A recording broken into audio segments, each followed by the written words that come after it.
Hi there. Welcome to our home. I wish that was really happening where I could open the door right here and say, hey, hi, come on in. Let's sit down and chat. So we're doing it virtually. Here we are. I was scheduled to be in front of your wonderful MOPS group and things have changed. And so Ashley reached out and said, hey, would you mind recording a talk and just a little bit to encourage our mamas? And I said, 100%, I can do that.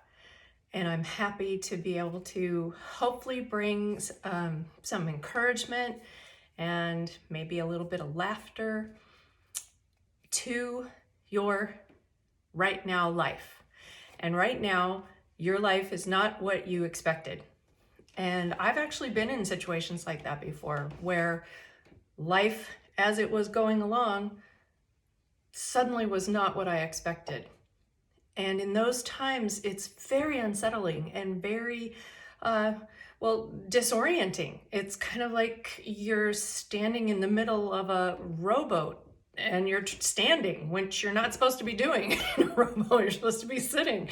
So it's this, I don't know, where's the ground, right? Where's the ground?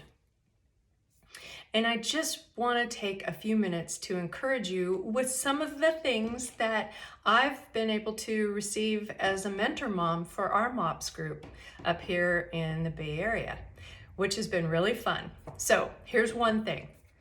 We have a text group, my little table group. Our group is the Joyful Table. Now, I'm assuming you guys do things somewhat similarly since it's, MOPS International, and the theme this year is To the Full. So I'm just gonna roll with that.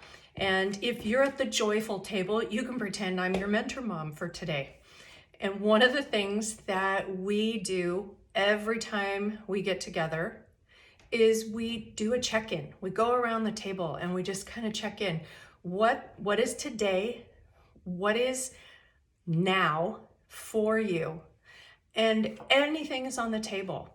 We have had some really sweet, deep conversations and some uproarious belly laughter where other tables are looking over at us and wondering, what are we talking about? I hope that's the case for you and your table, that you're connecting, that you're in real life, well, as much as technology is in real life, connecting with one another, because that is a part of what life is supposed to be like. Connection. And when we are in situations where we are feeling disconnected, it's the most important thing we can do to reach out to somebody, to a person who will at least give you a quick text back. We need connection to live life to the full. Like our verse this year says, John 10:10, the thief came to steal, kill, and destroy, but I came that they might have life and have it to the full. Right now, our lives are so, like I said, disorienting. It doesn't feel like it's full of anything but, perhaps bad news. And that's a way of looking at things. But I want to encourage you today that you can choose to look at the very same circumstances through another lens. What might God be up to? So I want to just play a little game with some of the cards that MOPS International has sent me. And let's consider this a way of reminding ourselves. What might God be up to? Well, here's the first idea. He might be up to a new thing. We don't know what that thing is, but God promises us through his word that he doesn't change. He is, I love this big theology word, immutable. So when you can read in a portion of the Bible that he is a rock, he is our shield, he is our fortress, he is with us, these things are not changing. The weather can change, The circumstances of our life can change, but God doesn't change. So keep that idea as we keep unpacking some of these other things. One of the ways that we can be assured about who God is for us to be still. Psalm 46:10 tells us to be still and know that I am God, not me, God. That's what he says to us. Be still and know that I am God. Now, you have little people at home. Being still only happens in microcosms of time. I know that. But honestly, wherever you see that opportunity of quiet, take that time for you to be still. And honestly, you can learn to be still on the inside when things on the outside are not still at all. That's a fun practice. It's like being a ninja. You can stand and be in the middle of all this chaos and breathe deeply and say, God is still God. This is crazy making right now, and it often can be, but God is still God. And he is still the same, unchanging.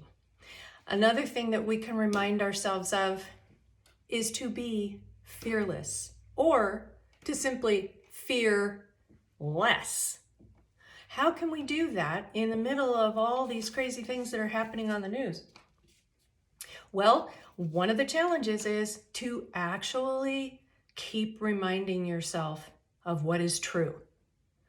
Back to what I just said. God is still the same yesterday, today, and tomorrow. So his purposes and plans are not going to be shaken.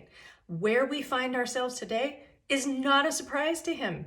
As my friend Sue Donaldson has once said, God knew about this 250,000 years ago. He's not surprised.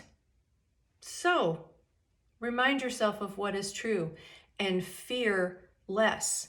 But when you are afraid, because we are afraid at different times, when you are afraid, go to him with your fears. In 1 Peter 5:7, it tells us to cast all our cares upon him because he cares for us. He cares for us. He came that we might have life and have it to the full. This is how it's done. Your emotions can ride along every day, but don't let them drive. You take them to God, and he will give you peace.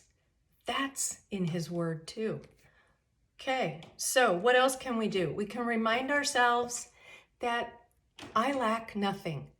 Everything you need. You have every spiritual blessing in the heavenlies.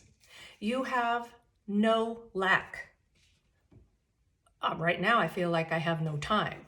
Do you feel like that? I mean, you have time, but time to yourself. Or maybe time to think without a lot of noise. Or maybe time to take a bubble bath. Or whatever you normally do. Go out for a run. Whatever it is, you lack nothing. Even your imagination, redeemed by God, can be used by him to help your creativity, to find ways to do some of the things that you have done in the past for yourself, to be filled up so that you can be poured out for your kids, for your family, for your friends that you're checking in with through Marco Polo or Zoom or FaceTime or whatever app you're using, WhatsApp. I mean, all the things, right?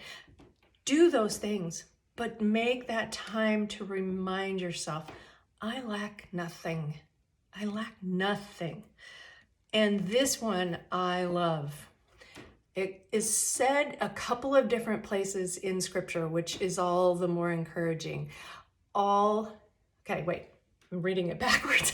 All things are possible. So for me, my favorite part of scripture that says this is in Mark chapter 9, when a dad brings his son who has been thrown in the fire and thrown in the water by an evil spirit. And the father says, if you can do anything, help us. And Jesus said, if I can, all things are possible to him who believes. And the father says, I do believe. Help me in my unbelief. And women, we need to be honest about that.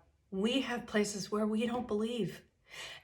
Jesus didn't wag his finger at that father because he didn't have faith.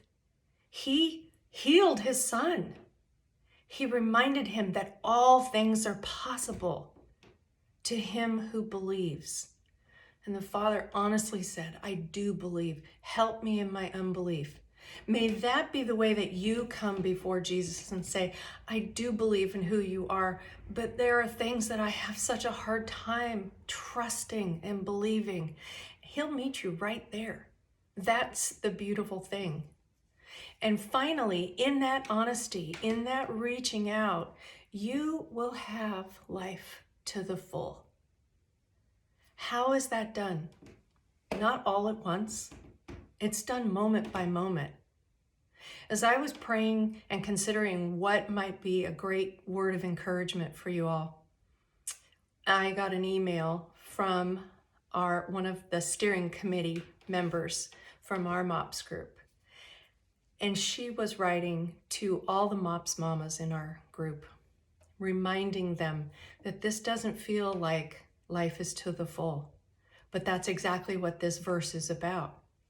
The enemy came to steal, kill, and destroy. Steal your joy. Kill your enthusiasm. Destroy the hope that you have. That's the enemy. But Jesus came that we might have life to the full. Now, I just want to end by sharing this beautiful, simple prayer. God, when circumstances arise that steal my hope, remind me of your goodness. Show me how to live life to the full. He wants to do that for you right now, and in the next now, and in the next now, so that you have peace, you have hope, and you have assurance. God is not changing. This is a crazy set of circumstances, but you can have life to the full in Him. Thanks, friends.